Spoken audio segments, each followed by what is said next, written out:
Assalamualaikum warahmatullahi wabarakatuh.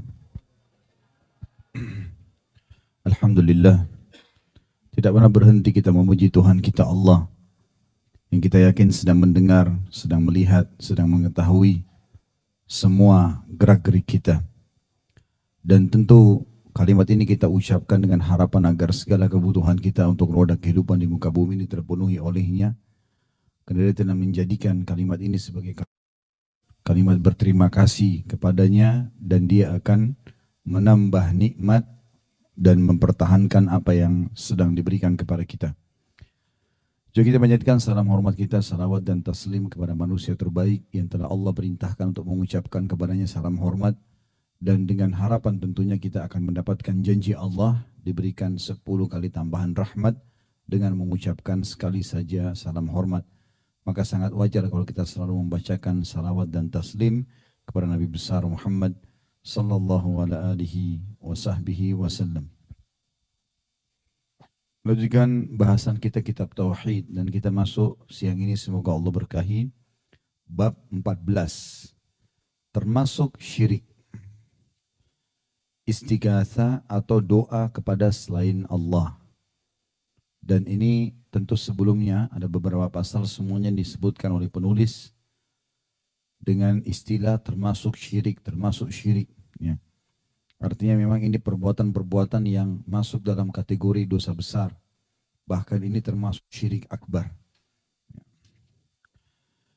Istighatha adalah meminta doa, menyampaikan hajat kepada selain Allah Subhanahu wa taala, seperti orang berbicara dengan patung, pohon, api, atau mungkin dia meramal nasibnya dengan ramalan bintang. Semua itu masuk dalam masalah istighatha. Dan sayangnya banyak sekali konsumsian anak-anak kita sekarang mengajarkan untuk itu. Nah, pernah saya mengajak jemaah sekalian untuk menjauhi boneka-boneka dari rumah semaksimal mungkin.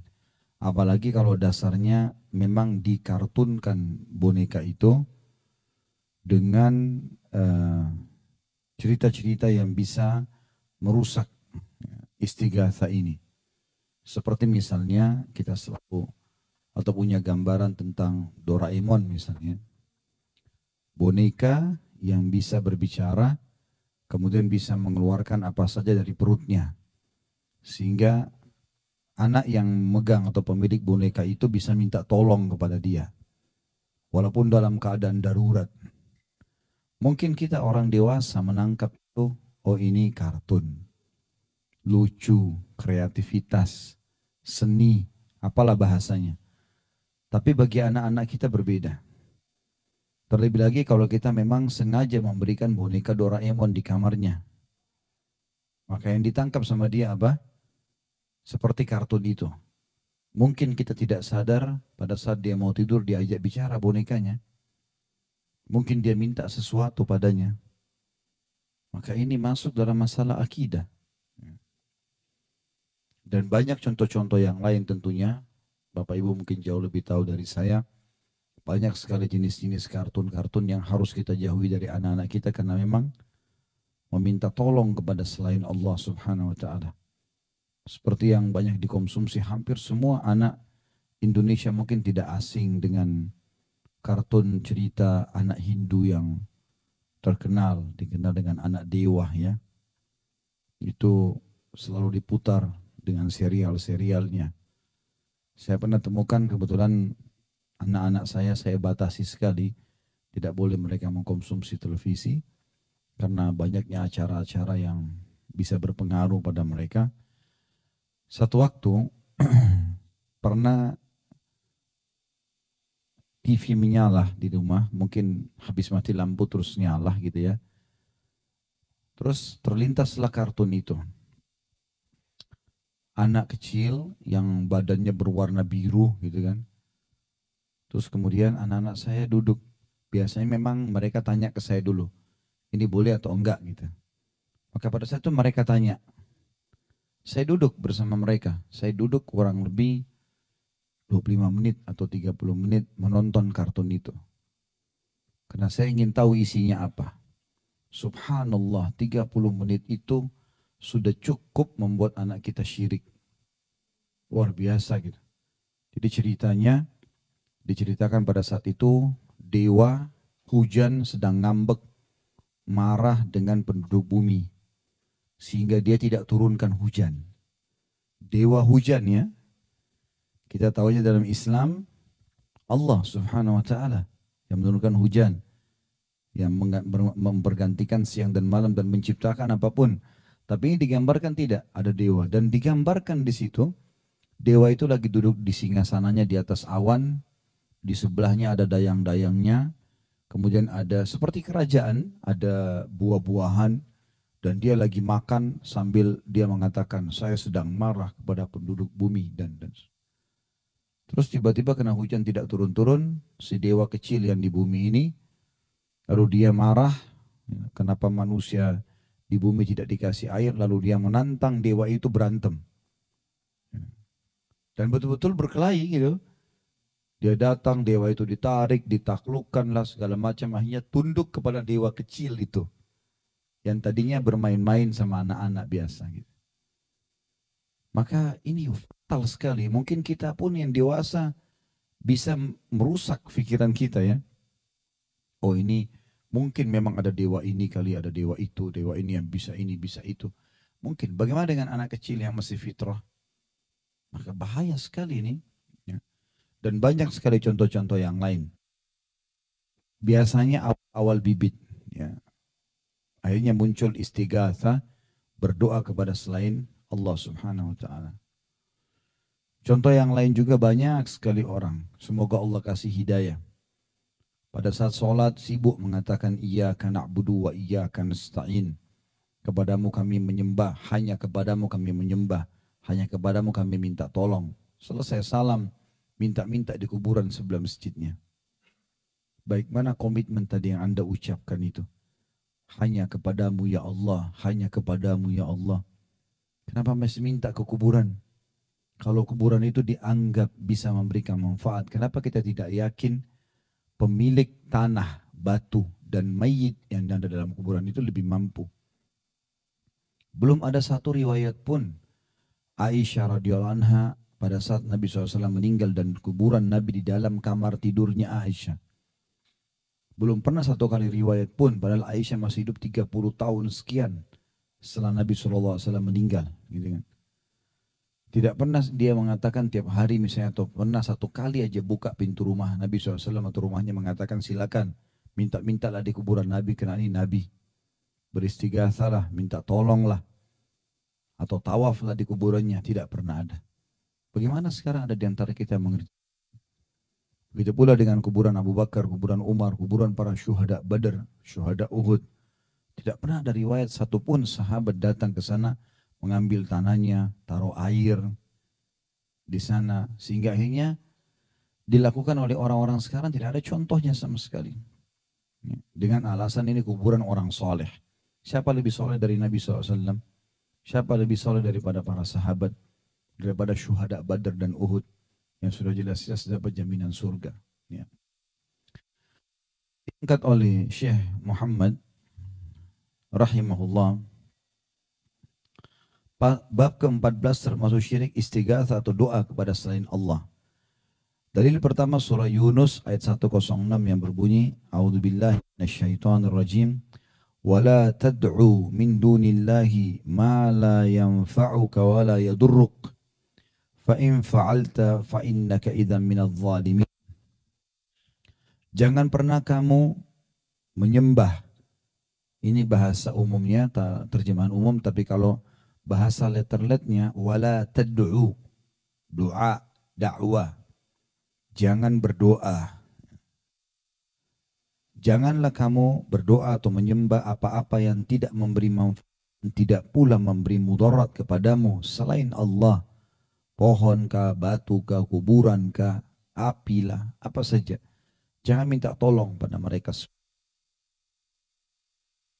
Sebab jika kamu berbuat demikian, maka sesungguhnya kamu kalau begitu termasuk orang-orang yang zalim.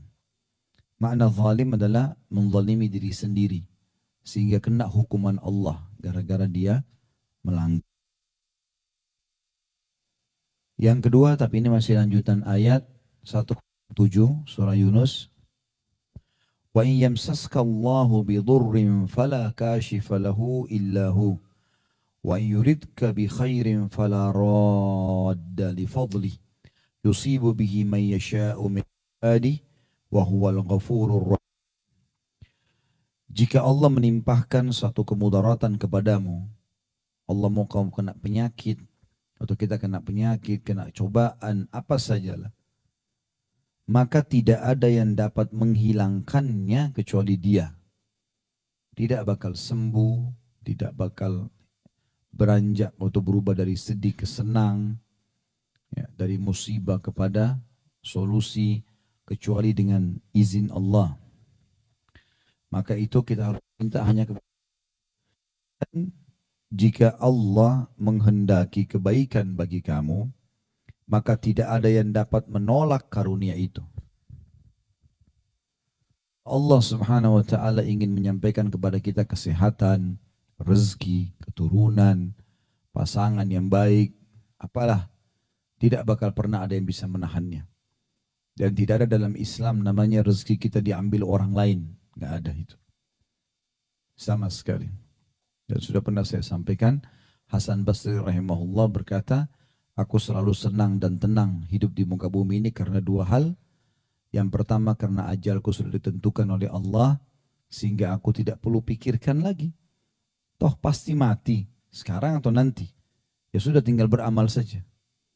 Dan aku selalu senang dan tenang karena rezekiku sudah ditentukan tidak akan diambil oleh orang lain. Maka tidak perlu berpikir ke sana sini. Kalau Allah berikan kepada kita cobaan, tidak ada yang bisa menahannya. Biar kita datang ke seorang raja dunia, seorang ahli bela diri, kalau Allah mau kita tergelincir, jatuh, ya, keseleo, apa saja, sakit, pasti kena. Sebaliknya kalau Allah mau berikan manfaat kepada kita, biar seluruh muka bumi ini tidak mau, tetap akan sampai ke kita. Ini landasan dasar akidah. Dia memberikan kebaikan itu kepada siapa yang dikehendakinya di antara hamba-hambanya. Dan dialah yang maha pengampun lagi maha penyayang. Artinya orang yang minta kepadanya akan dikasih. Dan selalu minta yang baik saja. Jangan minta yang buruk. Pernah ada sahabat stroke seluruh badannya kecuali wajahnya. Dan stroke-nya aneh sekali. Sampai menjadi buah bibir di Madinah dan akhirnya sampai kepada Nabi SAW, Nabi datangi. Lalu kata Nabi SAW waktu lihat orang ini, kau berdoa apa sama Allah? Kata dia, saya mengucapkan ya Rasulullah, ya Allah kalau seandainya ada hukuman yang akan menimpa saya di akhirat, maka percepatlah di dunia. Maka kata Nabi SAW, subhanallah, maha suci Allah. Kenapa kau minta sesuatu yang bisa menyusahkanmu? Kenapa kau tidak katakan, Rabbana atina fid dunya hasanah, wa fil akhirati hasanah, wa qina adzabannar. Minta kebaikan di dunia, kebaikan di akhirat. Banyak orang begitu, anaknya sakit. Dia lalu bilang, daripada anak saya sakit, saya saja. Kenapa dia yang mati, kenapa bukan saya? Ya. Ini kalimat tidak boleh semua diucapkan ini. Bisa jadi doa. Kenapa kita nggak bilang, ya Allah, pertahankanlah kesehatanku dan sembuhkanlah anakku. Kenapa tidak kita katakan, ya Allah, panjangkan umurku dan berkahi agar aku bisa beribadah dan ampuni orang tuaku yang sudah meninggal ini. Kenapa harus kita doakan keburukan? Jadi harus doanya yang baik-baik dan berprasangka baik sama Allah. Tidak boleh kita sangka buruk. Kata Abdullah bin Mas'ud radhiyallahu anhu, tidak ada sesuatu yang paling baik diberikan Allah kepada seorang hamba daripada prasangkaan baik dengan Allah. Walaupun mungkin di mata kita itu sebuah cobaan, sebuah masalah, tapi Allah tidak menimpahkan kecuali dengan hikmahnya.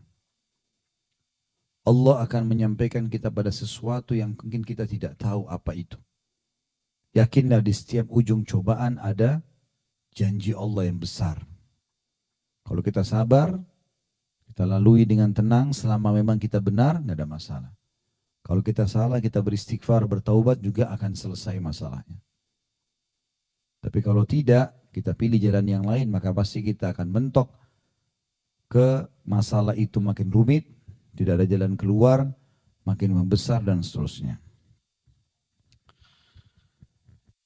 Kemudian dari selanjutnya, setelah Yunus 107, adalah surah Al-Ankabut ayat 17. A'udzu billahi minasyaitonir rajim. Innal ladzina ta'buduna min dunillahi la yamliku lakum rizqan fabtaghu indallahir rizqa wa'buduhu washkuruhu lah. Ilaihi turja'un.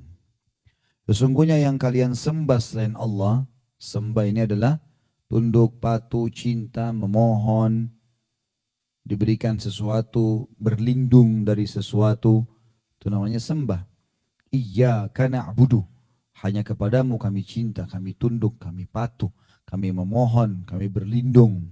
Ya. Kata Allah, sesungguhnya yang kalian sembah selain Allah, mohon-mohon kepadanya, tidak mampu memberikan rezeki kepada kalian. Dan makna rezeki adalah kebutuhan.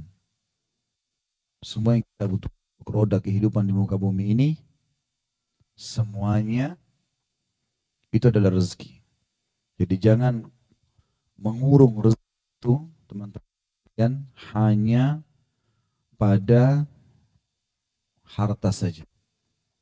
Tapi mata kita bisa menangkap cahaya rezeki, telinga kita bisa menangkap suara rezeki, lisan kita masih bisa mengeluarkan suara rezeki, tangan kita masih bisa menjamah, kaki masih berlangkah, seluruh anggota tubuh berfungsi, itu rezeki.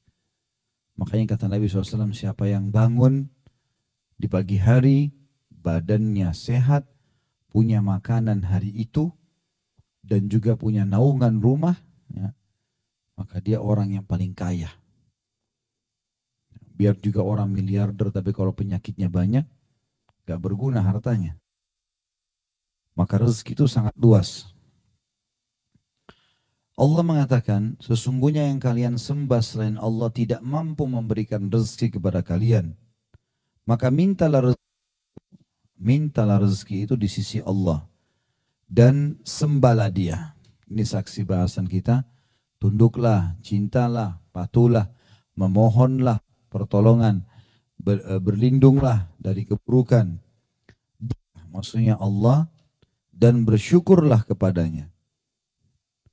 Hanya kepadanya kalian semua akan dikembalikan. Kemudian surah Al-Ahqaf ayat 5 sampai ayat 6. A'udzu billahi minasyaitonir rajim. Wa man adhallu mimman yad'u min dunillahi man la yastajibu lahu ila yaumil qiyamati wa hum an du'aihim ghafilun. وَإِذَا حُشِرَ النَّاسُ كَانُوا لَهُمْ أَعْدَاءً وَكَانُوا بِعِبَادَتِهِمْ كَافِرِينَ. Dan siapakah yang lebih sesat, kata Allah, daripada orang yang menyembah sembahan-sembahan selain Allah, yang tidak dapat memperkenankan doanya sampai hari kiamat. Dan mereka yang disembah-sembah itu, yang diminta-mintai, lalai dari memperhatikan doa mereka. Ya, yang ini yang sering kita berikan contoh. Unik sekali orang yang minta-minta pada patung. Dia yang ukir, dia yang beri nama, dia yang warnain. Lalu kemudian dia yang pikul ke tempat ujung rumahnya kah, di biarahnya kah. Kemudian minta-minta, dipanggil-panggil patung tersebut. Allah bilang itu semua tidak bisa memberikan apa-apa. Lalai. Apa yang dia bisa berikan?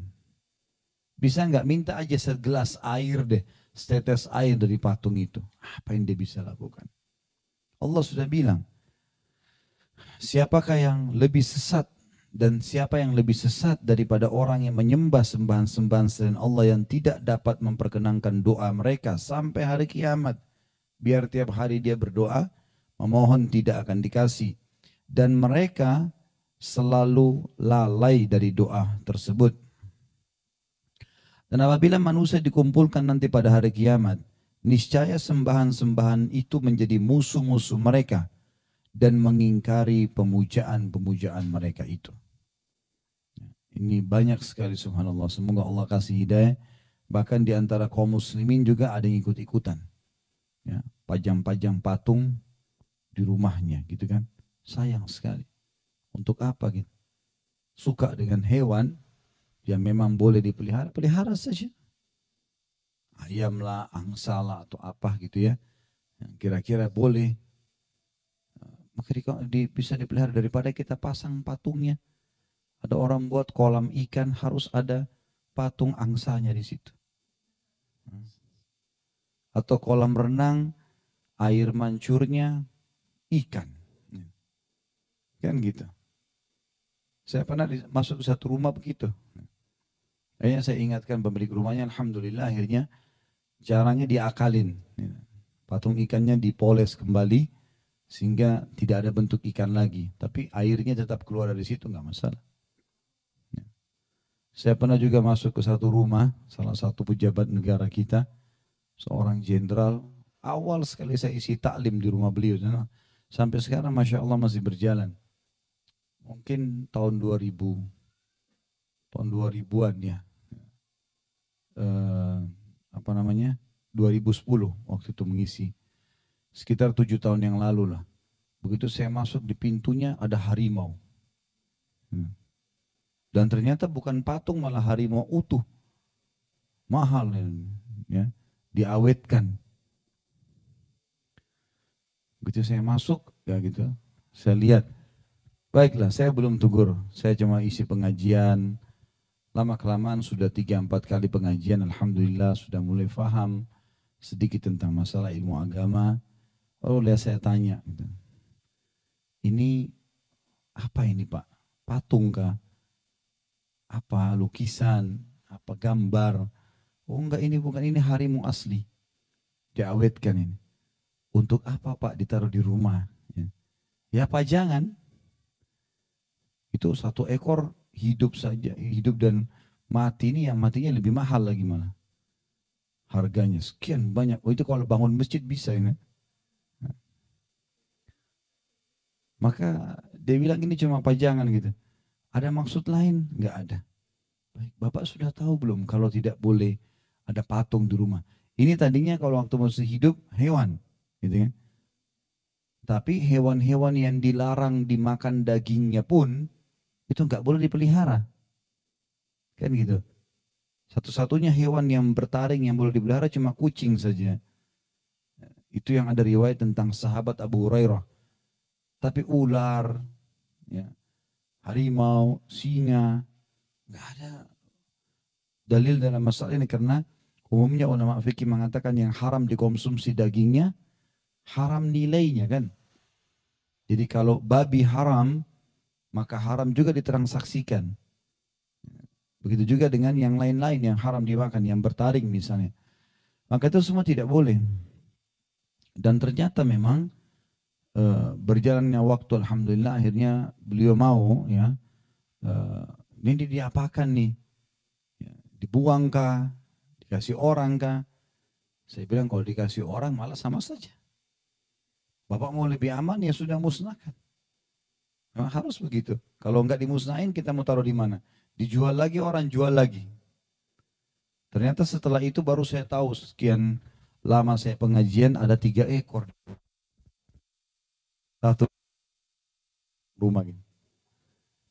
Dan akhirnya waktu saya bilang coba dibacakan ayat ruqyah, kemudian ditiupkan di air lalu dilemparkan ke atau disiramkan ke tubuhnya hewan atau awetan itu. Dan ternyata dia bilang waktu dia lakukan itu, harimau itu mengeluarkan kuku. Padahal sudah diawetkan. Itu pengakuan yang punya rumah itu. Akhirnya diberikan bensin, dimusnahkan, dibakar. Itu ada syaitan di situ. Dan sudah sering kita ucapkan. Tapi tadi akh yang siapin buku rupanya mengatakan masih belum mendapat buku itu ya. Ada buku yang rumah-rumah tidak dimasuki oleh malaikat ya. Nah, itu kalau ada bisa dibaca, ada 38 jenis rumah yang dikatakan tidak masuki malaikat, diantaranya yang ada hal-hal seperti ini. Selanjutnya adalah ayat Al-Quran surah An-Naml ayat 62. Bunyinya, a'udzubillahi minasyaitonirrajim. Amman yujibul muttarra idza da'ahu wa yakshifus su'a wa yaj'alukum khulafa'al ard a ilahum ma'allah qalilan ma tadhakkarun. Siapakah yang memperkenankan doa orang yang dalam kesulitan apabila ia berdoa kepadanya, dan yang menghilangkan kesusahan dan menjadikan kamu, hai manusia, sebagai khalifah di bumi? Apakah ada di samping atau selain Allah Tuhan yang lain? Sangat sedikit kalian mengingatnya. Makna mengingatnya adalah mempelajarinya. Jadi manusia banyak tidak mengenal Tuhannya karena tidak mau belajar. Allah turunkan Al-Quran, belajar. Allah utus Rasulnya Muhammad SAW, belajar. Dengarkan Al-Quran, ayat Al-Quran, belajari tafsirnya. Duduk dalam majelis ilmu, belajari hadis-hadis Nabi SAW. Jadi tahu siapa Tuhan kita. Kita tahu juga syariat apa yang diturunkan, hukum apa, mana halal, mana haram. Kita punya panduan hidup, diterapkan. Tapi sayangnya kebanyakan manusia tidak mau mempelajari itu. Ya, masih ada prinsip belajar agama itu bukan hal yang penting, bukan hal yang wajib. Saksi bahasan adalah potongan pertama, siapakah yang memperkenankan doa orang yang dalam kesulitan apabila ia berdoa. Subhanallah, Ikrimah bin Abi Jahal radhiyallahu anhu, sahabat Nabi. Ayahnya Abu Jahal, orang meninggal dalam keadaan kafir, tapi Ikrimah masuk Islam. Salah satu sebab dia masuk Islam adalah waktu Nabi SAW masuk ke Mekah, membebaskan kota Mekah, dia melarikan diri sampai ke Jeddah. Di Jeddah dia naik kapal laut menuju ke Afrika, mau melarikan diri. Begitu dia bilang, dia ceritain, waktu di tengah lautan, Laut Merah dilewatin, dia bilang ada angin kencang sampai membuat ombak besar sekali. Dan di kapal itu semuanya saya kenal, kata Ikrimah. Semua saya kenal. Ini penyembah berhala semuanya. Sama dengan dia, penyembah berhala. Dia bilang begitu kapal akan terbalik dengan kencangnya ombak tersebut, tiba-tiba semuanya spontan membuang patung-patung mereka. Ya, ada yang jatuh pecah, ada yang mereka buang sendiri ke lautan. Lalu mereka tanpa sadari mereka mengangkat tangannya ke langit sambil mengatakan, Tuhan selamatkanlah kami. Dan ternyata dengan perbuatan itu ombaknya reda. Yang tadinya mereka minta-minta pada patung-patung tersebut, ditaruh di depannya mohon-mohon, malah tambah deras ombak dan juga makin kencang anginnya. Setelah mereka berdoa langsung kepada Allah walaupun mereka belum mengetahuinya, maka yang terjadi adalah tiba-tiba saja berhenti. Maka Ikrimah pun pulang kembali. Dia bilang kalau memang bermanfaat Tuhan-Tuhan ini, patung-patung ini pastilah memberikan manfaat kepada kami pada saat itu. Maka dia pun pulang, disambut oleh istri di Jeddah, lalu kemudian dia ke Mekah dan mengucapkan syahadat. Sampai itu dia masuk Islam, dia menangis pada saat membaca Al-Quran sambil dia mengatakan, ini adalah perkataan Tuhanku yang aku lalaikan selama ini. Lalu dia mengatakan, ya Rasulullah, aku akan berinfak untuk Islam sejumlah dulu aku dan ayahku memerangi Islam. Jadi dulu Abu Jahal sama dia, Ikrimah ini, membiayai peperangan melawan muslimin segala macam. Dia bilang saya sekarang akan berinfak menebus semua itu. Kesalahanku dan kesalahan ayahku. Walaupun ayahnya meninggal dalam keadaan kufur ya. At-Tabarani meriwayatkan dengan menyebutkan sanadnya, pernah terjadi pada zaman Nabi SAW ada seorang munafik yang selalu mengganggu orang-orang mukmin. Maka berkatalah salah seorang di antara mereka, marilah kita bersama-sama istighatsah kepada Rasulullah SAW supaya dihindarkan dari tindakan buruknya orang munafik ini. Maka ketika itu bersabdalah Nabi SAW, innahu la yustaghatsu bi wa innama yustaghatsu billah. Sesungguhnya tidak boleh istighatsah kepadaku, tapi istighatsalah itu seharusnya hanya kepada Allah saja. Perhatikan ini teman-teman sekalian, Nabi SAW masih hidup loh. Nabi larang sahabat lakukan itu. Bagaimana sekarang setelah Nabi SAW meninggal banyak orang yang minta-minta pada Nabi. Kan ini mestinya mereka kembali kepada hadis ini ya. Seperti di Madinah itu waktu kami masih mahasiswa dulu. Biasanya di musim haji mahasiswa Indonesia, ini waktu masih zaman saya di sana ya. Saya nggak tahu sekarang.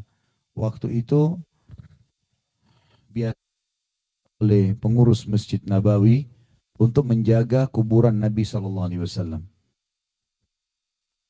Pagi kita kuliah, kami kuliah, sore bisa bertugas, gitu kan. Nah itu di depan kuburan Nabi SAW kita ingatkan jemaah haji dari Indonesia, dari bahasa Melayu, di sini bacakan salam, salawat kepada Nabi SAW. Jangan berdoa di kuburan. Kita selalu ingatkan itu. Kalau mau berdoa, jangan juga menghadap kuburan, menghadap kiblat. Karena kuburan Nabi SAW kalau kita menghadap membelakangi kiblat. Bacakan salawat Ibrahim, kemudian kita menghadap kiblat. Selalu kita ingatkan. Subhanallah, kadang-kadang kalau lalai sedikit saja, itu ada bapak-bapak yang kopiahnya digosok-gosok. Kopiahnya digosok-gosok, cabut kopiahnya, ambil surbannya, gosok-gosok di pintu kuburan Nabi alaihi salatu wassalam. Ini besi ini dibuat oleh kerajaan Saudi. Bukan dari zaman Nabi Muhammad sallallahu alaihi wasallam itu. Tapi alasannya ini berkah gitu. Kemudian juga ada yang lebih unik lagi. Kalau kita lagi lalai, rupanya sudah dipersiapkan dari kamar hotel surat untuk Nabi sallallahu alaihi wasallam. Jadi di kuburan Nabi itu ada lubang untuk lihat ke dalam, itu dilempar masuk. Tentu kita tidak bisa ambil ya. Nanti biasanya malam atau berapa hari sekali kuburan Nabi SAW dibuka, dibersihin. Nah dibersihinlah kuburan tersebut. Banyak kertas. Bahasa Indonesia juga banyak. Isinya itu, ya Rasulullah, mudahkan jodoh saya. Ya Rasulullah, sembuhin penyakit saya. Begitu permintaannya. Ini kan istighatsah kepada selain Allah ya. Jadi nggak boleh semestinya. Yang bisa memberikan, mudahkan jodoh, yang bisa menyembuhkan penyakit, Allah Subhanahu wa taala. Itu ajaran Nabi kita Muhammad sallallahu alaihi wasallam. Kalau mau cari berkah teman-teman, berkah dengan mengamalkan sunnah beliau. Ambil ajarannya, syariatnya, terapkan dalam kehidupan kita. Makanya kan beliau mengatakan, al-ulama'u warathatul anbiya. Ulama itu pewarisnya para nabi. Jadi kalau mau belajar seperti belajar dari nabi, belajar dari para ulama. Ulama yang benar ya, yang kembali kepada Al-Quran dan Sunnah, memang punya rujukan wahyu, punya ilmu. Kemudian kata Nabi SAW, wa innal anbiya'a la yuwarrithu dinaran wala dirhama. Dan nabi-nabi tidak pernah mewariskan dinar dan dirham. Bukan duit, kan? Bukan baju perangnya beliau, bukan materi, gitu kan? Bukan rumahnya disuruh ambil sesuatu misalnya, enggak. Atau tanah kuburannya atau apalah. Tapi mereka mewariskan ilmu. Wa innama warrathul ilm, faman akhadahu akhadha bihadzin wafir. Siapa yang mengambil ilmu itu, maka dia telah mendapatkan bagian terbesar dalam kehidupannya. Tentang halal haramnya. Keberkahan yang Allah berikan kepada kita pada saat kita mengamalkan ajaran Nabi Sallallahu Alaihi Wasallam. Cinta yang sebenarnya adalah mengerjakan apa yang orang dicintai suka dan menjauhi apa yang orang dicintai larang. Kan gitu. Kita kalau suka dengan seseorang, maka kita selalu menjaga apa yang dia suka. Dan kita hindari apa yang dia tidak suka. Itu bentuk cinta. Berkorban, mengabdi. Itu yang kita lakukan. Bukan mengambil sesuatu dari rumah, dari tanah. Di Indonesia banyak begitu, subhanallah. Dari kuburan diambil tanah-tanahnya, dianggap berkah. Batuhnya lah. Sampai ada kuburan terus diisi dengan tanah-tanah baru. Tentu ini kita ingatkan ya, karena tugas kami adalah mengingatkan. Maka ini teman-teman sekalian harusnya seseorang muslim berhati-hati darinya dan kandungan bab ini kata Syekh Muhammad rahimahullah ada beberapa poin di sini, ada belasan poin. Yang pertama istighatsah. Pengertiannya lebih khusus daripada doa. Di situ dia ada footnote nomor 42. Istighatsah meminta pertolongan ketika dalam keadaan sulit supaya dibebaskan dari kesulitan itu. Jadi kalau doa kan mungkin lebih umum ya, kita dalam keadaan sehat atau sakit biasa saja kita berdoa. Tapi kalau istighatsah itu biasanya digunakan lebih kepada memang masalah sedang dihadapin, minta jalan keluar dari permasalahan tersebut. Ya kayak tadi misalnya orang lama tidak menikah, minta supaya dimulai pernikahannya, lama bekerja tapi tidak pernah kaya-kaya gitu kan. Apalah tidak laris usahanya dan seterusnya. Semua ini hanya minta kepada Sang Pencipta Allah. Tentu ini juga masuk di dalamnya banyaknya orang yang minta-minta tolong kepada para dukun untuk berikan pelaris-pelaris dagangannya ya. Ini kita sayangkan banyak sekali di antara kaum muslimin. Semoga Allah memberikan mereka hidayah. Yang kedua tafsir ayat pertama. Ayat pertama tentu tadi surah Yunus ayat 106 ya. Ada footnote nomor 43, ayat pertama menunjukkan bahwa dilarang memohon kepada selain Allah karena selainnya tidak dapat memberikan manfaat dan tidak pula dapat mendatangkan bahaya kepada seseorang. Bedain istighatsah ini dengan meminta tolong biasa ya, manusiawi. Misalnya saya minta tolong kepada anak diambilin air, seorang atasan minta tolong pada bawahnya dibeliin sesuatu, itu lain, itu kebutuhan sehari-hari di dunia. Tapi kalau minta diberikan keturunan, dimudahin rezekinya, gitu kan. Banyak orang datang ke dukun-dukun kemudian minta tolong kepada syaitan. Maka terjadilah kemusyrikan-kemusyrikan. Yang ketiga, kandungan bab adalah memohon kepada selain Allah adalah syirik. Memohon kepada selain Allah adalah syirik akbar. Dan sudah kita jelaskan syirik ada dua macam. Ada syirik besar, ada syirik kecil. Dan syirik artinya mempartnerkan Allah dengan makhluknya. Dia mengikut sertakan Allah dengan makhluknya. Dalam hal-hal yang merupakan sifat haknya Allah pencipta. Seperti menciptakan, memberi rezeki, menyembuhkan penyakit, ya, memudahkan urusan. Ini hak kausalitasnya Allah. Kemudian syirik besar ini contohnya banyak, menyembelih kepada selain Allah, berdoa kepada selain Allah. Sudah kita jelaskan yang lalu juga menggunakan jimat-jimat di badan dan seterusnya.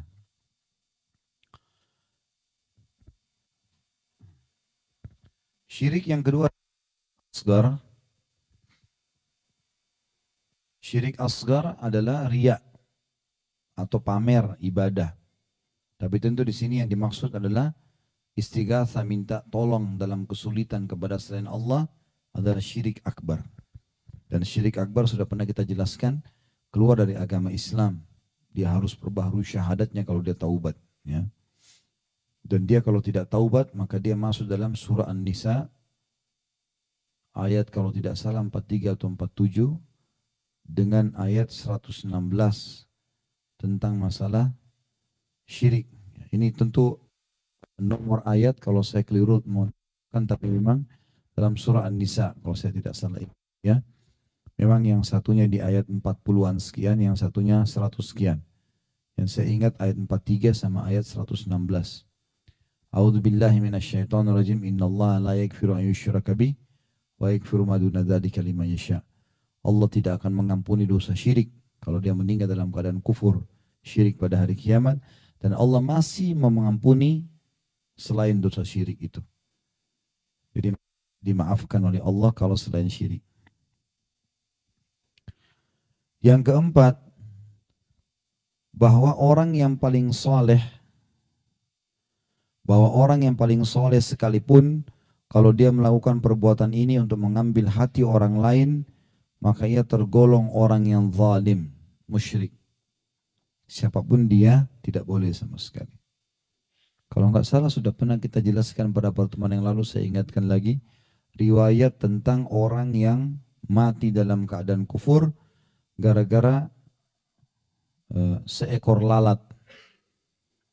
Dalam sebuah riwayat sahih disebutkan Nabi SAW bersabda, dulu orang sebelum kalian ada dua orang yang sedang jalan perjalanan, lalu mereka melewati sebuah negeri, sebuah perkampungan.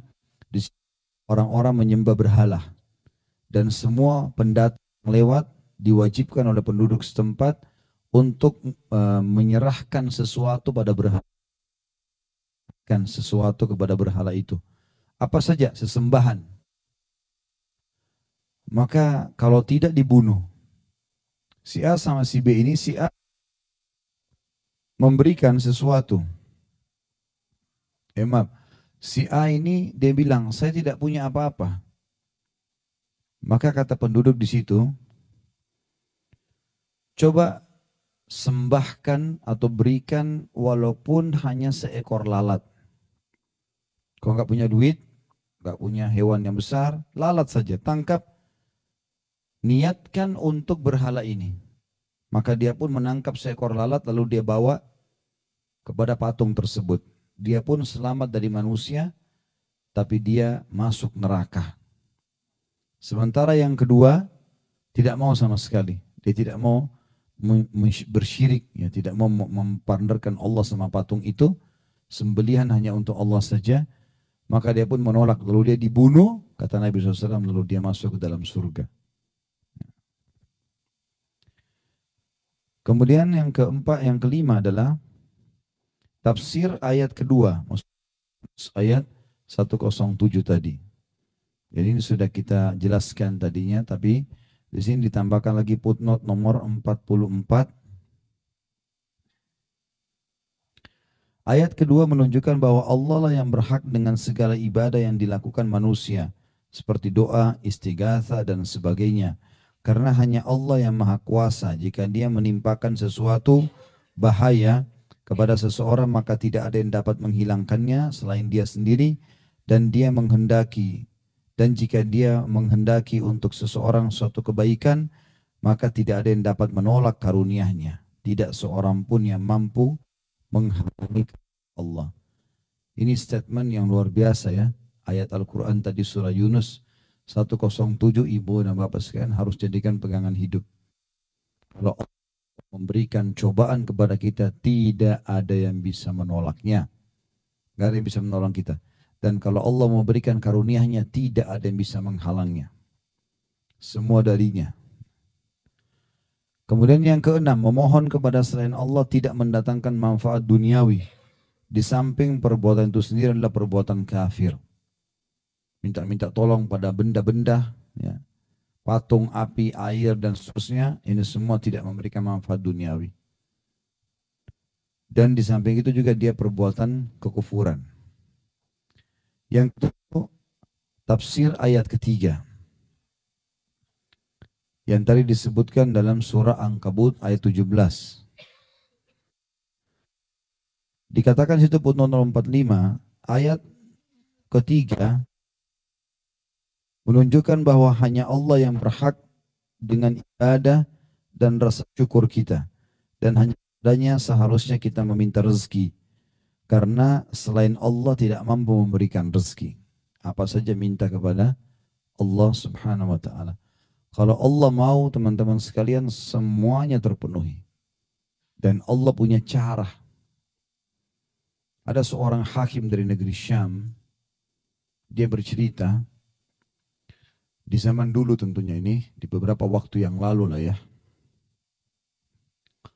Dia bilang, satu waktu saya pernah kumpul sama teman-teman saya, orang-orang soleh semuanya. Duduk di padang pasir, niat berkemah, ngobrol-ngobrol, tapi ngobrolnya baik-baik, masalah agama segala macam, sambil bakar-bakar daging segala macam. Dia bilang, waktu itu saya merasa diri saya nggak enak badan, kayaknya mau istirahat. Saya bilang sama teman-teman saya, sudahlah, saya nggak usah ikut menginap sama kalian di sini, saya akan pulang. Keluarga saya. Lalu teman-temannya bilang, sudahlah, satu malam saja nggak apa-apa gini. Dia bilang, waktu saya niat mau tinggal, dada saya rasanya sesak. Saya pun berdiri, sebenarnya majelis ini majelis baik ya. Dia bilang saya berdiri, kemudian saya bilang sama teman-teman saya, baiklah, saya menjauh sedikit dari kemah ini, coba saya hirup udara segar. Mungkin dada saya sesak karena saya butuh udara segar. Teman-temannya bilang silahkan. Dia pun berdiri, dia bilang. Dia tidak tahu kenapa dia jalan menuju ke padang pasir yang gelap sendirian. Sampai kemah itu sudah tidak terlalu kelihatan, tinggal api unggunnya saja. Maka dia pun bilang, saya dengar ada suara tangisan perempuan. Saya cari suara itu. Dan saya datang ke sana, ternyata ada seorang perempuan lagi nangis. Lalu saya tanya, kenapa kamu ibu? Dia bilang terjadi pertengkaran antara saya sama suami saya. Maka suami saya pun marah, saya diusir dari rumah. Saya juga tidak boleh ketemu sama anak-anak. Saya tidak punya harta. Saya mau nginep di mana? Saya mau dengan siapa? Maka saya minta kepada Allah agar saya ditolong. Lalu kata hakim ini, kenapa kau tidak angkat masalahmu kepada hakim?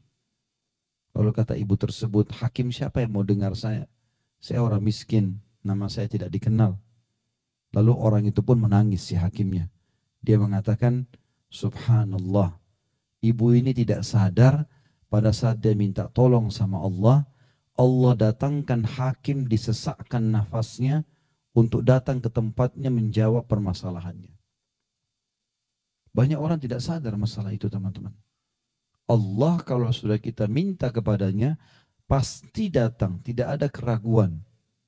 Wa idza sa'alaka ibadi anni fa inni qarib ujibu da'watad da'i idza da'an.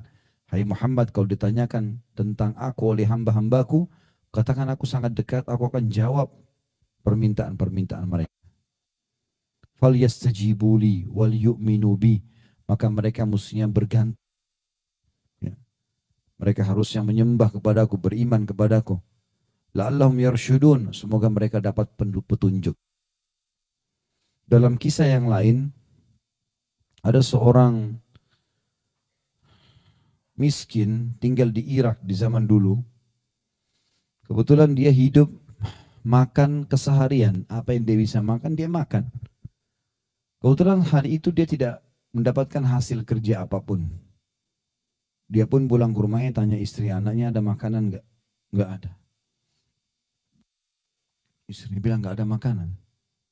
Terus suami bilang, saya juga tidak punya hasil hari ini. Baik, anak-anak menangis. Gimana caranya nih? Maka kata suaminya, baiklah. Di awal malam, kalau kita sekarang sudah jam 10, jam 11 malam, kata suaminya, saya coba keluar. Siapa tahu Allah berikan kita rezeki malam ini. Orang ini pun keluar menuju ke masjid dekat rumahnya. Waktu itu tidak ada lampu, tidak ada penerangan, masih gelap. Lalu dia pun berdoa sama Allah, sujud. Nangis-nangis minta sama Allah. Pada malam itu dengan hikmah Allah, ini kisah nyata, raja yang berkuasa di wilayah itu merasa malam itu dia gelisah, nggak bisa tidur. Dan seperti ada ketakutan tentang kematian, maka dia pun terdorong untuk bersedekah. Si raja ini.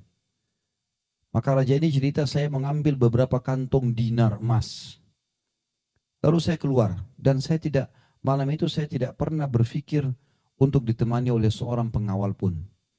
Saya keluar, lalu saya pun berkata pada diri saya, ya Allah, aku akan membiarkan tali kuda ini, terserah engkau bawa kemana. Subhanallah, kuda itu jalan masuk ke pagar masjid, ke halaman masjid yang ada orang tadi. Begitu dengan hikmah Allah. Maka dia juga bingung, kok kuda ini berhenti depan masjid. Dia turun, dia masuk masjid, dia dapat orang itu lagi nangis. Ya Allah, jangan biarkan aku kelaparan dengan istri anakku, ya Allah, tidak ada makanan. Maka raja ini bilang, hai fulan, siapa kau, disebut namanya. Saya raja wilayah ini dan saya sudah niat sedekah. Saya dengar tadi doamu, kau punya hajat. Makanan, ini saya kasih. Dan kalau ada kebutuhanmu lagi, sampaikan kepada saya. Apa kata orang tersebut? Saya demi Allah tidak akan minta kepada anda, tapi saya akan minta kepada zat yang telah menggerakkan anda datang kepadaku. Itu kalimat tauhid. Kembali kepada Allah subhanahu wa ta'ala. Allah kalau terlibat teman-teman sekalian, biar seluruh dunia ini benci sama kita, Allah bisa membalik keadaan. Nabi Muhammad SAW waktu berdakwah di Mekah, Hampir satu Mekah benci sama beliau. Sebagian kecil sahabat. 13 tahun dakwah di Mekah cuma 153 orang dari sekian puluh ribu orang yang masuk Islam. Tapi dengan kesabaran, dengan keyakinan akhirnya terbalik keadaan. Sampai hijrah ke Madinah, berhasil memenangkan peperangan sampai merebut Mekah. Akhirnya tidak meninggal kecuali Jazirah Arab sudah masuk Islam semuanya.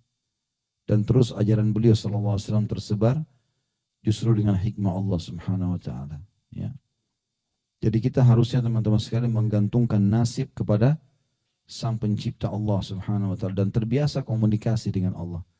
Apa saja komunikasikan sama Allah. Seperti kita lagi ngobrol, mulai dengan Alhamdulillah wassalatu wassalamu ala Rasulillah. Segala puji bagi Allah dan salawat dan taslim kepada Nabi SAW. Kita selalu mulai dengan tahmid nama Allah, memuji Allah dan juga salawat kepada Nabi SAW, baru masuk. Ya Allah sembuhin, Ya Allah mudahkan, Ya Allah berkahi, Ya Allah ini, Ya Allah itu. Selalu komunikasi. Kalau kita tahu ada seseorang teman kita teman-teman sekalian, tidak usah dia bantu kita secara materi, dia siap duduk mendengar semua keluh kesah kita. Dikasih nomor handphonenya, kapan saja kita butuh curhat kita tinggal telepon. Mau tengah malam pun diangkat sama dia. Dan dia sering memberikan ide-ide yang bagus sehingga kita merasa ada solusi dalam hidup kita. Bagaimana kita menjaga hubungan sama orang tersebut? Padahal dia cuma manusia, cuma bisa kasih ide. Kalau dia bantu materi terbatas, belum tentu dia bisa lunasi semua utang kita. Tapi kalau orang minta kepada Allah Subhanahu Wa Taala, Sang Pencipta, Pencipta juga manusia itu semuanya, Pencipta juga permasalahan itu dan nikmat itu, maka pasti akan lebih jauh bisa. Selanjutnya adalah poin nomor 8, sebagaimana surga tidak dapat diminta kecuali dari Allah, demikian halnya dengan rezeki tidak patut diminta kecuali darinya. Ini sudah kita paparkan juga tadi sebenarnya. Yang ke-9 tafsir ayat ke-4, footnote nomor 46. Ayat keempat maksudnya adalah ayat Al-Ahqaq, ayat 5 sampai ayat 6 tadi. Ayat keempat menunjukkan bahwa doa atau permohonan adalah ibadah. Karena itu, barang siapa yang menyelewengkannya kepada selain Allah, maka dia adalah musyrik. Jadi tidak boleh minta-minta kepada selain Allah. Penjaga gua lah, dewa lah, apa kuntilanak, segala macam apalah istilahnya gitu ya. Semua itu tidak boleh. Yang ke-10, tidak ada yang lebih sesat daripada orang yang memohon kepada sesembahan selain Allah. Karena sebagaimana disebutkan dalam ayat tadi. Ya, siapa orang, tidaklah orang yang lebih sesat dibandingkan orang yang menyembah sesembahan-sembahan selain Allah. Bahkan sebagian ulama mengatakan perbuatan syirik lebih dicintai oleh syaitan daripada zina, daripada riba, daripada membunuh. Karena syirik ini bahaya, dosa yang tidak akan dimaafkan oleh Allah Subhanahu Wa Taala. Kalau dia tidak sempat tobat sebelum meninggal ya, kalau tobat alhamdulillah, selama dia belum meninggal dimaafkan. Yang ke-11, sesembahan selain Allah itu tidak merasa dan tidak tahu bahwa ada orang yang memohon kepadanya. Jadi mengkhayal kalau kita anggap patung itu, boneka itu, atau apa sajalah, api itu, gua itu, syaitan itu, terus kemudian bisa memberikan manfaat untuk mendengarkan kita. Gak ada semua. Allah SWT mengatakan masalah itu. Yang ke-12, permohonan itulah yang menyebabkan sesembahan selain Allah. Jadi apa yang kita ucapkan kepada pohon, kepada dewa, kepada apa saja ini, itu yang membuat ya mereka membenci dan memusuhi orang yang memohon kepadanya pada hari kiamat. Semua yang disembah selain Allah, jimat yang dipakai, patung yang disembah, apa saja, itu akan didatangkan hari kiamat. Lalu Allah pertemukan dengan penyembah-penyembahnya. Lalu mereka pun memungkiri itu. Mereka mengatakan kami tidak pernah minta ya Allah disembah. Mereka-mereka ini yang melakukannya. Yang ke-13, permohonan ini disebut sebagai ibadah kepada sesembahan selain Allah. Ya. Permohonan ini disebut sebagai ibadah karena sesembahan selain daripada Allah. Maksudnya permohonan ya, kepada selain Allah Subhanahu Wa Taala, permohonan kepada patung, api tadi, ya, disebut sebagai permohonan kepada Allah Subhanahu Wa Taala, disebut ibadah karena sesembahan selain Allah. Ini kayaknya ada kalimat yang ganjil di sini ya. Permohonan ini disebut sebagai ibadah kepada sesembahan selain Allah Subhanahu wa taala. Mungkin maksudnya doa. Kalau doa dibaca untuk Allah dan tidak dialihkan kepada selain Allah, maka dia adalah ibadah. Yang ke-14, sesembahan selain Allah itu nanti pada hari kiamat akan mengingkari ibadah yang mereka lakukan. Ini juga sudah kita rincikan. Yang ke-15, permohonan inilah yang menyebabkan menjadi orang yang paling sesat. Maksudnya meminta tolong kepada selain Allah SWT menyebabkan predikat orang yang paling sesat melekat padanya. Yang ke-16, tafsir ayat ke-5. Dan itu adalah surah An-Naml ayat 62 tadi. Ada footnote nomor 47 ayat ke-5 menunjukkan bahwa istighatsah kepada selain Allah karena tidak ada yang kuasa kecuali Dia adalah batil dan termasuk syirik. Ya. Sudah kita kasih contoh tadi masalah itu ya. Masalah kisah Ikrimah bin Abi Jahal dan yang lainnya. Yang ke-17, hal yang mengherankan bahwa para pemuja berhala itu mengakui bahwa tidak ada yang dapat memperkenankan permohonan orang yang berdoa dalam kesulitan selain Allah. Untuk itu ketika mereka berada dalam kesulitan, keadaan sulit dan terjepit, mereka memohon kepadanya dengan ikhlas dan memurnikan ketaatan kepadanya. Jadi penyembah berhala pun sama. Semua kalau sudah terjadi badai besar, gempa, ya, terjadi longsor, nggak ada ceritanya. Nggak mungkin mereka kembali lagi ke patung mereka itu pada saat itu. Mereka pasti akan kembali kepada Allah, tapi mereka tidak tahu namanya. Mereka mengatakan, Tuhan tolonglah. Gitu. Dan yang terakhir adalah poin ke-18. Hadis di atas, hadis yang kata Nabi SAW tidak boleh istighatsahnya untuk Allah, tidak boleh beristighatsah kepadaku. Hadis di atas menunjukkan tindakan preventif yang dilakukan Rasulullah SAW al-Mustafa. Ya, maksudnya ini sifat Nabi SAW untuk melindungi benteng tauhid dan sikap ta'addud ya, atau sopan santun, ta'addud ya, adab ya, kepada beliau kepada Allah Subhanahu wa taala. Ini bahasan bab ke-14. Lanjutkan dengan bab ke-15 ya. Bab ke-15, tidak ada seorang pun yang berhak disembah selain Allah. Tentu saya sudah sebutkan tadi makna sembah. Tidak boleh tunduk, patuh, cinta, memohon, meminta perlindungan, memohon agar diberikan tambahan atau berkah, apa saja rezeki. Selain Allah SWT tidak boleh. Diangkat oleh beliau di sini dalil yang pertama Al-A'raf 191 sampai 192. Ini melengkapkan bahasan bab 14 sebenarnya. A'udzu billahi minasyaitonir rajim ayusyrikuna ma la yakhluqu syai'an wa hum yukhlaqun. Wala yastati'una lahum nasran wala anfusahum yansurun. Apakah mereka mempersekutukan Allah dengan berhala-berhala yang tidak dapat menciptakan sesuatu pun? Sedangkan berhala-berhala itu sendiri buatan manusia. Dan berhala-berhala itu tidak mampu memberi pertolongan kepada penyembah-penyembahnya dan kepada dirinya sendiri. Berhala-berhala itu tidak dapat memberi pertolongan. Kalau datang gempa datang banjir, atau ada orang yang sengaja memukulnya, memecahkannya, tidak ada terjadi apa-apa. Kalau masih ingat pernah saya ceritakan Amr bin Jamuh radhiyallahu anhum. Amr bin Jamuh ini seorang sahabat Nabi yang penyembah berhala. Dulunya belum masuk Islam.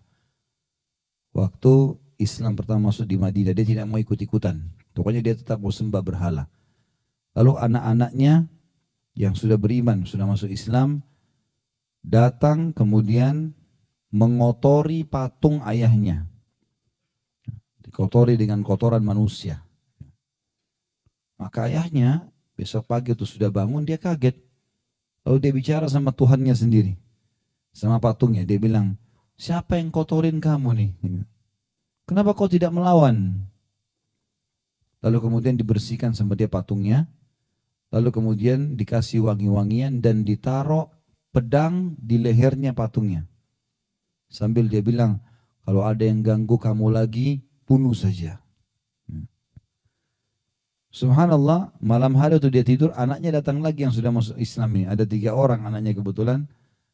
Lalu mereka mengganti pedang yang di leher patung itu dengan bangkai anjing. Dan dilumuri lagi sama kotoran. Besok pagi bangun ayahnya kaget lihat pedangnya ndak ada. Yang ada bangkai kambing. Lalu dia lihat ke patung tersebut, mulai dia berpikir. Dia mengatakan, kalau kau Tuhan, pasti kau bisa membela diri. Kenapa kau tidak bela dirimu sendiri? Gitu kan. Tapi begitulah subhanallah, akhirnya Amr bin Jamuh masuk Islam. Gara-gara rasional seperti itu. Bahkan di zaman era sekarang banyak sekali orang sembah selain Allah SWT ya. Jepang dengan teknologinya, dengan terkenal orang-orang pintarnya masih menganggap kaisar mereka anak dewa matahari. Matahari Tuhan. Gitu. Padahal matahari terbenam dan sudah diceritakan dalam Al-Quran bagaimana Ibrahim alaihissalam tidak mau menyembah matahari ataupun bulan karena hilangnya. Ada saatnya dia muncul, ada saatnya dia hilang gitu kan. Tapi seperti itulah subhanallah. Kalau matahari Tuhan, lalu bagaimana dengan planet-planet yang lebih besar daripada matahari? Hari ini sekarang ditemukan dengan teknologi canggih, ada planet ya, di angkasa sana yang mirip seperti matahari, api semua, tapi 11,7 miliar lebih besar daripada matahari. Itu ditaruh di gambarnya itu, ilustrasinya itu ditaruh di pameran Asmaul Husna di Madinah. Jadi kalau teman-teman kalau lagi haji sama umrah, di Masjid Nabawi bagian belakang sebelah kanan, di luar pagar sebelah kanan itu, bagian belakang, ada pameran Asmaul Husna. Kita kalau masuk kita bisa lihat itu. Banyak sekali di situ penjelasan tentang Al-Jabbar, Al-Ghafur, Asy-Syakur, mana realisasinya, apa maknanya dari hadis. Ada cuplikan-cuplikan film tentang ombak yang keras, kemudian lahar yang panas, apalah segala macam fenomena alam. Terus hewan-hewan, ya beragam macam burung-burung dengan warnanya, hewan-hewan buas, hewan yang besar, yang kecil dan seterusnya. Dan itu terakhir pada saat kita mau keluar ada di dinding besar ditaruh itu. Ditulis itu matahari, di atasnya ada planet lagi satu lebih besar dari matahari sekian kali lipat, sampai yang paling terakhir itu baru sampai situ ya ilmu pengetahuan kita. Mungkin nanti ke depannya 10-20 tahun mungkin ada teknologi lagi, mungkin lebih jauh daripada itu. Seperti kita mungkin 15 tahun yang lalu belum kenal HP kali ya. Atau mungkin 20 tahun lalu lah. Mungkin masih belum ada HP mungkin. Sekarang subhanallah sudah di tangan kita semuanya. Bahkan anak kecil kita bisa pakai ya. Bahkan fasilitas kita sekarang banyak sekali yang zaman dulu tidak ada. Qarun itu yang dari kaum Nabi Musa yang ditenggelamkan oleh Allah. Dia teman-teman sekalian, karena dulu tidak ada bank, tidak ada penyimpanan uang di bank, maka dia harus buat gudang semuanya disimpan emas. Dan peti-petinya besar-besar, harus dipikul sekian banyak orang karena hartanya banyak. Maka Qarun tidak pernah berpikir teman-teman, kalau di zaman kita sekarang kita sudah punya ATM. Taruh uang miliaran di rekening, kita tinggal tarik kapan kita mau, transfer kapan kita mau. Berarti kita lebih hebat dari Qarun. Dulu Qarun uangnya susah untuk disimpan sama dia. Kaisar Romawi dulu teman-teman sekalian dicemburui oleh banyak raja-raja lain. Kenapa? Karena dia punya orang-orang yang mahir menyatukan bulu-bulu hewan, bulu-bulu burung, dibuat bagus sekali sampai menjadi kipas besar untuk mengipas dia kalau lagi duduk. Kaisar Romawi tidak tahu kalau sekarang kita sudah punya remote AC di setiap kamar kita. Setiap saat kita bisa pencet dingin semua. Kisra dulu, rajanya Persia, itu terkenal dia punya kendi air dibuat dari tanah liat yang bagus. Itu saking bagusnya kualitasnya sampai bisa cepat mendinginkan air. Dan dia kalau dituangkan air dingin di ruangannya, itu semua dayang-dayangnya cemburu dengan dia. Tapi dia tidak pernah tahu kalau zaman sekarang kita sudah punya dispenser. Tinggal pencet. Jadi sebenarnya kehidupan kita sekarang ini sudah mengalahkan raja-raja dulu ini. Lebih mudah kalau kita mau beribadah gitu. Dan kalau sudah zaman teknologi seperti sekarang kita tidak bisa dapat hidayah ini aneh sekali. Jangankan itu, orang ibadah di zaman berapa tahun lalu saja teman-teman sekalian. Waktu masih belum ada pesawat. Itu bagaimana orang ibadah? Pergi haji misalnya. Begitu susahnya mereka naik kapal laut. 2 bulan. Sampai saya dengar dari orang-orang tua kita dulu, kalau mereka pergi haji, mereka sudah salaman, anggap tidak kembali lagi. Karena bisa tenggelam kapalnya. Orang naik unta berbulan-bulan. Sekarang kita di pesawat, tinggal duduk manis, pakai AC. Itu pun tidak mau umroh, tidak mau haji. Sudah dimudahkan oleh Allah SWT. Aneh sekali.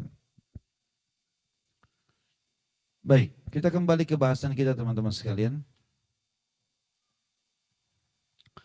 Dikatakan di sini, dalil pertama adalah surah Al-A'raf 191-192. Apakah mereka mempersekutukan Allah dengan berhala-berhala yang tidak dapat menciptakan sesuatu pun? Sedangkan berhala-berhala itu sendiri buatan orang. Dan berhala-berhala itu tidak mampu memberikan pertolongan kepada penyembah-penyembahnya atau kepada dirinya sendiri. Dan berhala-berhala itu juga tidak dapat memberi pertolongan buat dirinya. Yang kedua surah Fatir ayat 13-14. A'udzubillahi minasyaitonirrajim.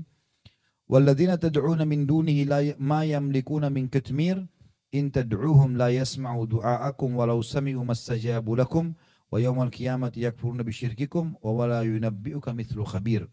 Dan orang-orang yang kalian seru sembah selain Allah tidak mempunyai apa-apa walaupun setipis kulit ari. Mau patung, mau api, mau syaitan, mereka tidak punya setipis kulit ari, nggak ada kemampuannya. Jika kalian menyeru mereka, mereka tidak mendengar seruan kalian. Dan kalau mereka mendengar pun, mereka tidak dapat memperkenankan permintaan kalian. Dan di hari kiamat mereka akan mengingkari kesyirikan kalian. Dan tidak ada yang dapat memberitahukan keterangan jelas seperti ini kepada kalian, sebagaimana telah diberikan oleh Zat yang Maha Mengetahui.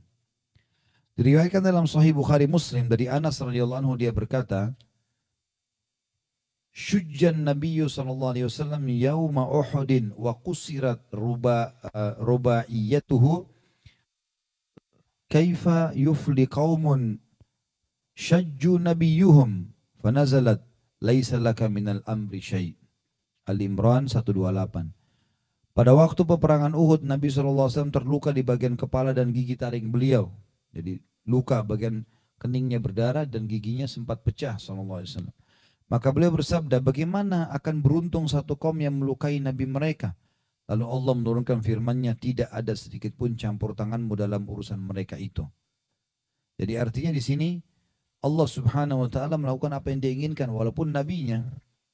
Nabi Muhammad SAW seakan-akan heran kenapa Nabi ya. Maka Allah mengatakan itu bukan urusan Muhammad. Kalau sesuatu yang terjadi, aku putuskan maka akan terjadi.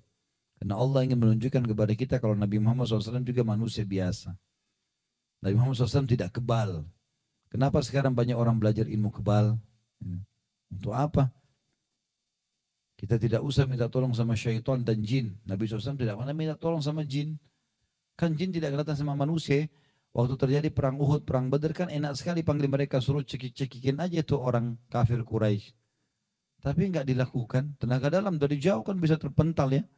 Tapi enggak dilakukan. Manusiawi lawan. Itu ibrah pelajaran. Kita akan bacakan setelah membaca dua ayat tadi, Al-A'raf 191, 192 dan Fatir 13 dan 14. Kita masuk ke riwayat hadis Sahih Bukhari Muslim dari Anas radhiyallahu anhu. Beliau berkata, dan ini tadi sudah kita jelaskan ya, gambaran umumnya, syujjan Nabi sallallahu alaihi wasallam yauma Uhudin wa qusirat rubaiyatuhu faqala fakaifa yuflihu qaumun syajju nabiyyahum fanazalat laisa laka minal amri syai'. Pada waktu peperangan Uhud terjadi, Nabi SAW terluka di bagian kepala dan gigi taring beliau. Maka beliau pun bersabda, bagaimana akan beruntung satu kaum yang melukai Nabi mereka. Lalu turunlah ayat, tidak ada sedikit pun campur tanganmu dalam urusan mereka itu. Kita lanjutkan sekarang ke hadis setelahnya, karena ini tadi sudah paparkan juga. Hadis Bukhari juga dari Ibnu Umar radhiyallahu anhu bahwasanya ia mendengar Rasulullah SAW setelah terluka di bagian kepala dan gigi taringnya di sewaktu perang Uhud berdoa tak kala mengangkat kepalanya dari ruku pada rakaat terakhir dalam solat subuh, Allahumma al'an fulanan wa fulana ba'dama yaqul sami Allahu liman hamidah Rabbana walakal hamd. Ya Allah, laknatnya si fulan dan si fulan, yaitu seusai beliau mengucapkan sami Allahu liman hamidah Rabbana walakal hamd. Jadi maksudnya adalah beliau membaca kunut. Ya, Nabi SAW membaca kunut pada saat membahas masalah Al-Imran 128. Nabi SAW sempat merasa marah dengan orang-orang Quraisy yang melukai tubuh beliau. Maka beliau pun membaca pada saat bangun dari rukuknya, Sami Allahu liman hamida, mendoakan agar orang-orang itu dilaknat oleh Allah. Sesudah itu, sesudah doa Nabi SAW, turunlah firman Allah, Al-Imran 128, Laisa laka minal amri syai'. Tidak ada sedikit pun campur tanganmu dalam urusan itu, hai Muhammad.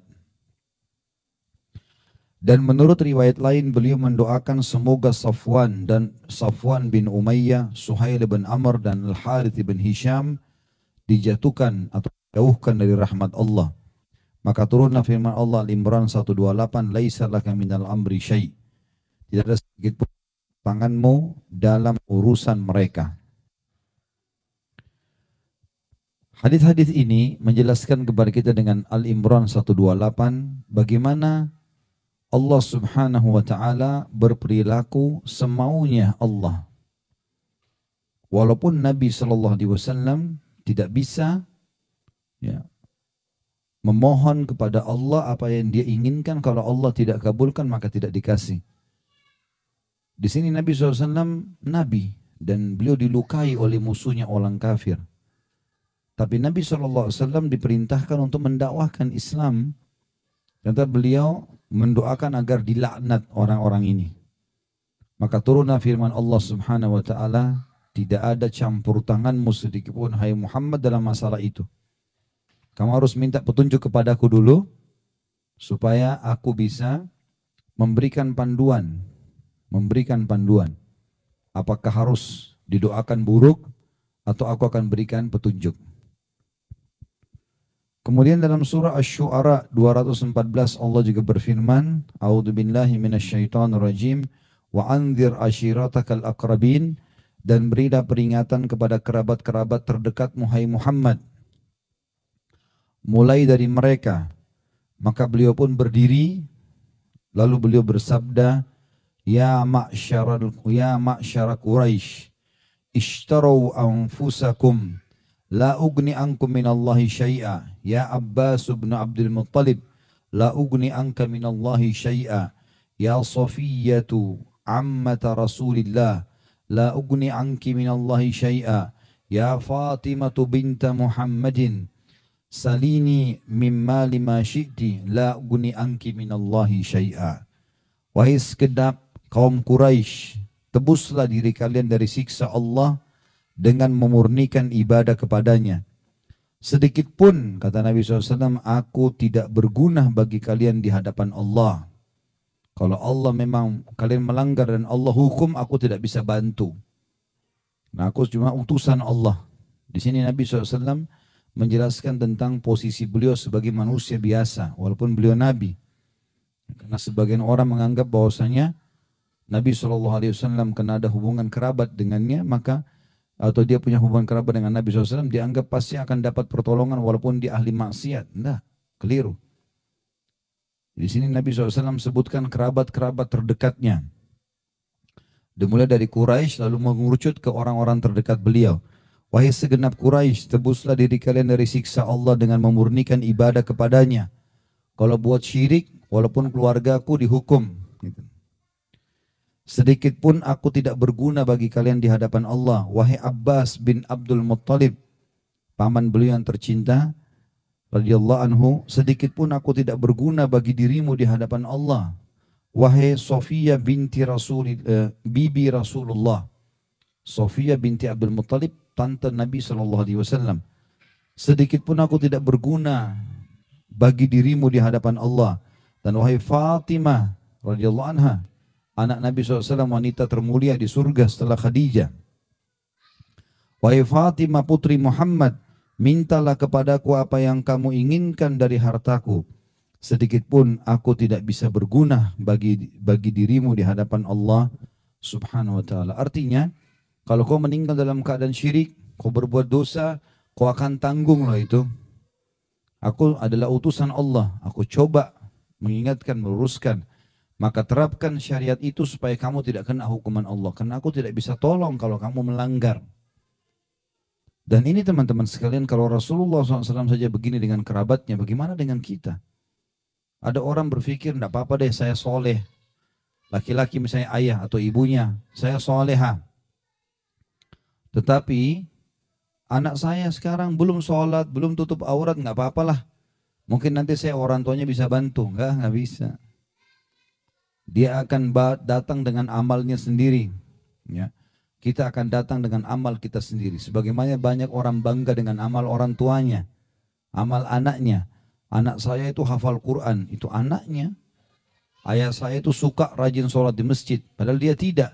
Itu ayahnya. Ya. Ibu saya suka baca Quran di pagi hari, itu ibunya. Kamunya bagaimana gitu? Dianya bagaimana? Maka ini harus difahami teman-teman. Kita sendiri harus beramal.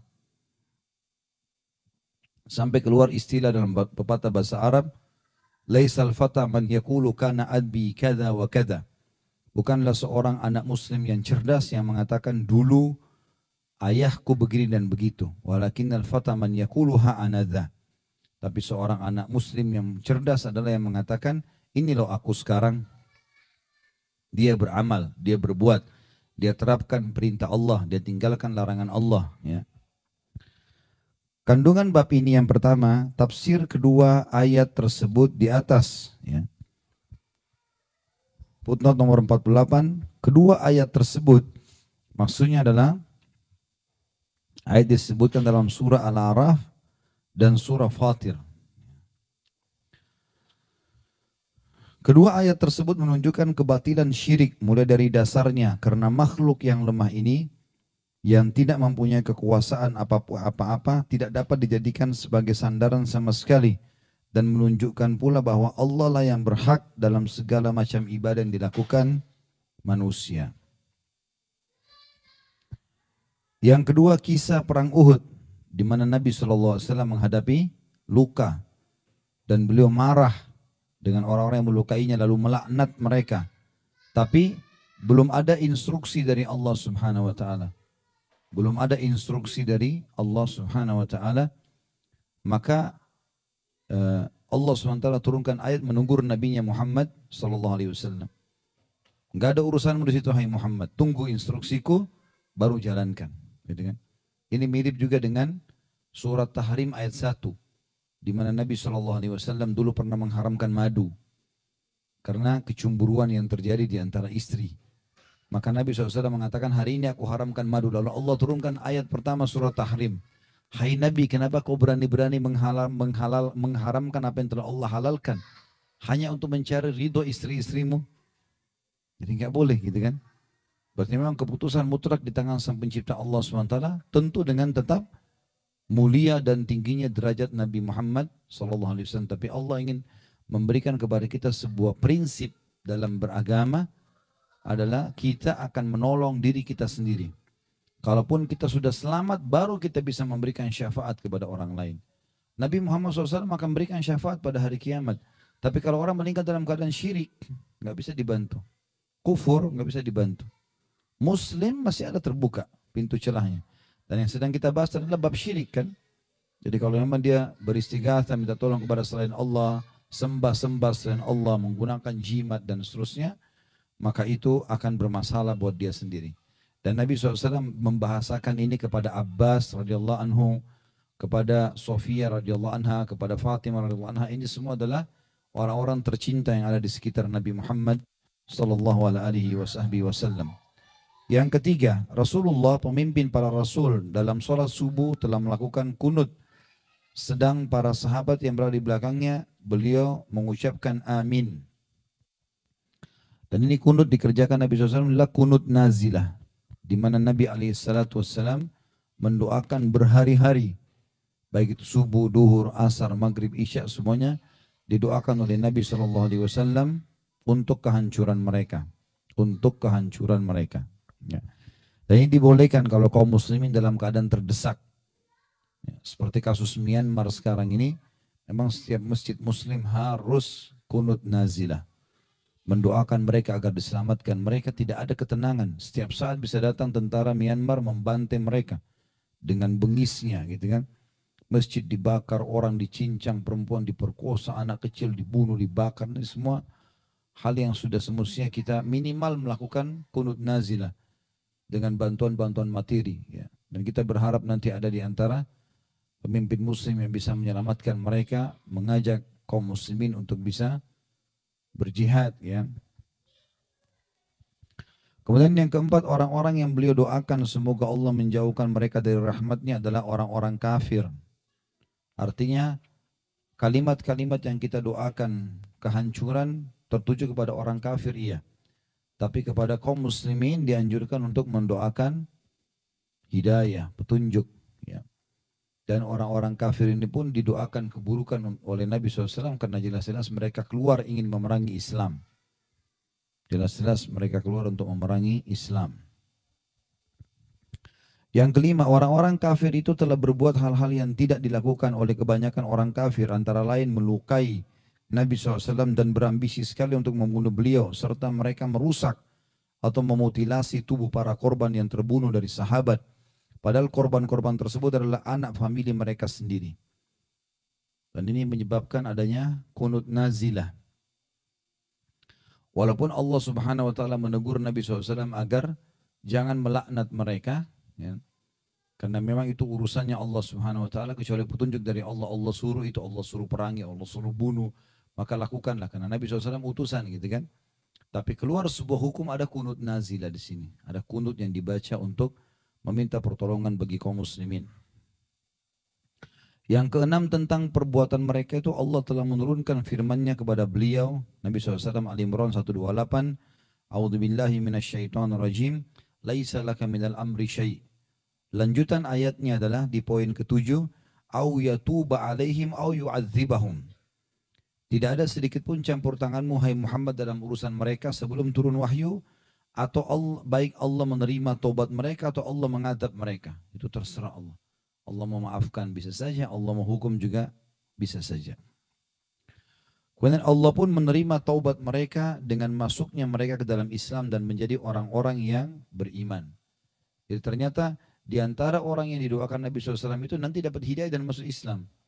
Berarti Allah SWT ingin sesuatu yang lain. Gitu ya. Tadi saya sudah sebutkan di antara hikmahnya adalah kita diberikan pelajaran kalau Nabi SAW manusia biasa dan beliau melalui juga masa-masa senang dan sedih, susah, ya, sulit dan lapang. Maka ini semua harus kita sadari, kita pun akan melalui itu. Yang kedelapan, melakukan kunut nazilah itu kunut dilakukan ketika berada dalam keadaan mara bahaya. Ini sudah kita jelaskan tadi. Yang kesembilan, menyebutkan nama-nama beserta nama-nama orang tua mereka yang didoakan terlaknat dalam sholat, tidak membatalkan sholat. Bisa kita sebutkan nama-nama orang, ya. Tentu di sini sekali lagi teguran Allah SWT kepada Nabi SAW karena belum waktu itu turun wahyu khusus untuk menyampaikan kepada Nabi SAW ini dilaknat atau ini diberikan hidayah. Tapi setelah itu tentunya Allah Subhanahu wa taala memberikan hidayah kepada sebagian orang yang telah didoakan oleh Nabi SAW. Yang ke-10, boleh melaknat orang kafir tertentu dalam kunut. Yang sudah kita tahu, kita doakan agar Allah menghukum mereka karena kejahatannya kepada kaum muslimin. Yang ke-11, kisah Rasulullah SAW tak kali diturunkan kepada beliau ayat, dan berilah peringatan kepada keluargamu yang terdekat. Tadi sudah kita jelaskan, lalu beliau berdiri lalu mengatakan, hai Quraisy, selamatkan diri kalian. Hai Abbas bin Abdul Muttalib, hai Sofia bibi Rasulullah SAW, wahai Fatimah binti Muhammad, selamatkan diri kalian. Aku tidak bisa menolong kalian kalau dalam keadaan kufur dan syirik. Kemudian yang ke-12, kesungguhan Rasulullah SAW dalam hal ini sehingga beliau melakukan sesuatu yang menyebabkan dirinya dituduh gila, maksudnya dalam dakwah. Demikian halnya apabila dilakukan oleh seorang muslim pada masa sekarang ini. Kalau dia mendakwakan sunnah-sunnah Nabi SAW lalu dianggap dia gila, dianggap aneh, dianggap apalah, mungkin sekarang ada istilah garis keras. Ya memang sudah begitu hukum Allah, gimana caranya mau dibantah gitu ya. Allah berfirman, Rasulullah bersabda harus dimurnikan ajaran agama ini. Dan harus disampaikan, tidak mungkin disembunyikan. Ya. Masalah orang terima tidak terima itu hak masing-masing individual. Atau dia merasa dia punya pendapat lain itu haknya dia. Silahkan saja. Yang penting siap bertanggung jawab hari kiamat. Ya. Kemudian yang ke-13 Rasulullah SAW memperingatkan keluarga yang paling jauh. Kemudian yang terdekat. Dengan bersabda sedikit pun aku tak bisa berguna bagi dirimu atau diri kalian di hadapan Allah. Sampai beliau bersabda kepada putrinya sendiri, wahai Fatimah, putri Muhammad, sedikit pun aku tidak berguna bagi dirimu di hadapan Allah. Kalau kau berbuat syirik, berbuat yang batalkan keislamanmu, aku tidak bisa bantu. Gak ada lagi orang kafir bisa diberikan syafaat. Nabi SAW hanya untuk muslim. Kalau dia keluarga Nabi SAW, kemudian dia ahli ibadah, atau mungkin ada kesalahan yang dia lakukan tidak sampai pada syirik, bukan mustahil Nabi SAW memberikan syafaatnya. Tapi kalau orang muslim tapi dia rusak Islamnya dengan kesyirikan, kekufuran ini jelas-jelas tidak bisa dibantu.